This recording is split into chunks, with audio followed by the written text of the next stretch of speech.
Vasanthakumar Raman blog YouTube ചാനലിലേക്ക് ഏവർക്കും സ്വാഗതം. ഞാനിന്ന് പറയാൻ പോകുന്നത് നാം ഭക്ഷണം കഴിക്കുമ്പോൾ അതിലുണ്ടാകുന്ന രണ്ട് അവസ്ഥാവിശേഷങ്ങളെക്കുറിച്ചാണ്.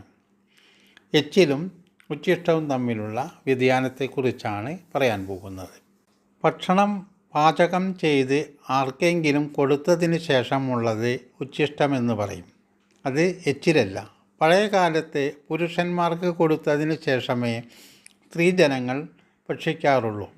സ്ത്രീയെ സംബന്ധിച്ചിടത്തോളം ഭർത്താവ് ദേവതുല്യനാണ്. അദ്ദേഹത്തിന് കൊടുത്ത ശേഷം ഉച്ഛിഷ്ടമേ ഭാര്യ ഭക്ഷിക്കൂ.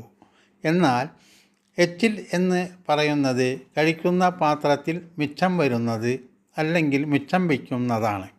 ഉച്ഛിഷ്ടമെന്നതിന് ചിലർ പറയുന്നുവെങ്കിലും പാത്രത്തിൽ ശേഷിക്കുന്നത് എച്ചിലാണ്. എച്ചിൽ കഴിക്കുക എന്നത് നിഷിദ്ധമാണ്.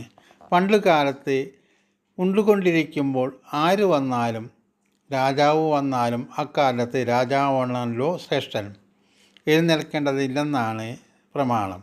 എന്തെന്നാൽ ഉണ്ടുകൊണ്ടിരിക്കെ എഴുന്നേറ്റാൽ പിന്നെ പാത്രത്തിൽ ഉള്ളത് എച്ചിലാണ്. എച്ചിൽ തൻ്റേതായാലും നിഷിദ്ധമാണ്. ഉണ്ണാനിരുന്ന് ഊണ് തുടങ്ങിക്കഴിഞ്ഞാൽ മുഴുവനുണ്ട് എഴുന്നേൽക്കാവൂ. അതുകൊണ്ട് എച്ചിലും ഉച്ഛിഷ്ടവും ഒന്നല്ല, രണ്ടാണ്. എച്ചിൽ ഭക്ഷ്യയോഗ്യമല്ല, ഉച്ഛിഷ്ടം ഭക്ഷ്യയോഗ്യമാണ്.